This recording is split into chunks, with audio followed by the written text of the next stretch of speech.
Hello viewers, আসসালামু আলাইকুম। কী অবস্থা, কেমন আছেন সবাই? আশা করি সবাই ভালো আছেন। আপনারা যারা বোরো ধান চাষ করতে চান তাদের জন্য মূলত এই ভিডিওটি। আমি আপনাদেরকে আজকে বোরো ধানের মাজরা পোকা নিয়ে আপনাদের সামনে আলোচনা করব যে বোরো ধানে কোন সময় মাজরা পোকার আক্রমণে বেশি হয় এবং এই মাজরা পোকার আক্রমণ ঠেকাতে আপনারা কী কীটনাশক দিবেন এবং ধানে প্রচুর পরিমাণে ফলন আনতে এই মাজরা পোকা দমন করার জন্য এমন কিছু গুরুত্বপূর্ণ টিপস এবং ট্রিক্স এবং টেকনিক জানাই দেবো, যা করতে পারলে আপনাদের এই ধানের যে মাজরা পোকা আছে এই মাজরা পোকা থেকে অনায়াসেই বেঁচে যাবেন। তো আপনারা জমিতে যদি মাজরা পোকার আক্রমণ হয়ে থাকে তাহলে বুঝবেন যে আপনাদের জমিতে ধানের পাতা এবং শীষগুলো দেখবেন যে মাঝে মধ্যে নষ্ট হয়ে যাচ্ছে। তো মাজরা পোকা কীভাবে লাগে সেটা আজকে আপনাদেরকে জানাই দিচ্ছি। তো চলেন ভিউয়ার্স, ভিডিওটি শুরু করা যাক। ধানের মাজরা পোকা মূলত দুইটি সময়ে লেগে থাকে। তো একটি হলো চারা রোপণের পরে, অর্থাৎ গাছ যখন ছোট অবস্থায় থাকে তখন পাতায় মাজরা পোকার আক্রমণে অনেক সময় দেখবেন যে খেয়ে নিচ্ছে, যার কারণে অনেক সময় পাতা নষ্ট হয়ে যায়। এবং আরেকটি সময় আসে, সেটি হলো ধানের বাইল সম্পূর্ণভাবে বের হয়ে যাওয়ার পর, অর্থাৎ ধানের বাইল 10 দিন সময় লাগে বের হতে। তো সেই 10 দিন পরে দেখবেন যে অনেক সময় ধানের পাতা অর্থাৎ ধানের শীষগুলো সাদা হয়ে যাচ্ছে, দুই একটা শীষ। অর্থাৎ ধানের যে জমি আছে সেই জমিতে মাঝে মধ্যে দেখবেন যে অনেক সময় শীষ সাদা হয়ে গিয়েছে। দেখুন আপনাদেরকে দেখাচ্ছি, এই যে দেখুন এই একটা ধানের শীষ, এটি কিন্তু সাদা হয়ে যাচ্ছে।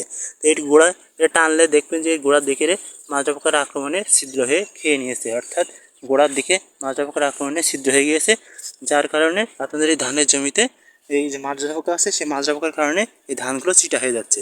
তো আপনাদেরকে একটি পোকা দেখাচ্ছি, দেখুন এই একটি পোকা, এই যে আপনারা দেখলে বুঝতে পারবেন। এই দেখুন, এটাও কিন্তু এক প্রকার মাজরা পোকা। তো এইসব মাজরা পোকার আক্রমণের কারণে মূলত এই ধান গাছে রোগ বালাই হয়ে থাকে এবং ধানের চিটা বেশি হয়ে থাকে এবং ধানের ফলন কম হয়ে থাকে।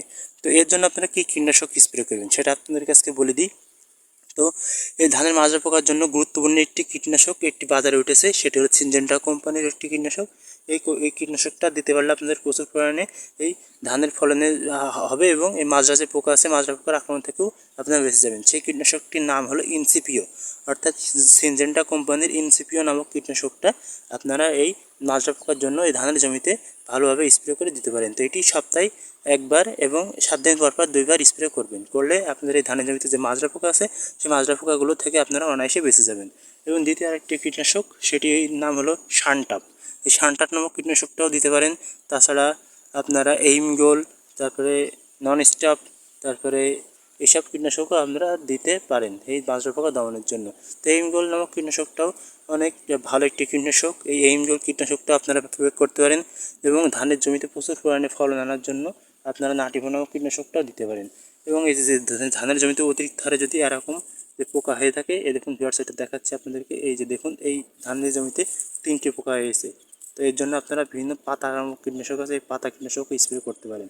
এবং ধানের জমিতে যদি এরকম পোকা হয়ে থাকে তার জন্য আপনারা সঠিক মাত্রায় সঠিক পরিচর্যা করে জমিতে স্প্রে করে দিবেন। এবং যে যে কীটনাশকের কথা বললাম সেই কীটনাশকগুলো দিতে পারলে আপনার ধানের জমিতে এসব মাজরা পোকার আক্রমণ থেকে আপনারা অনায়াসে বেঁচে যাবেন। তো আজকের মতো আল্লাহ হাফেজ, দেখা হচ্ছে পরবর্তী কোনো ভিডিও। ধন্যবাদ সবাইকে।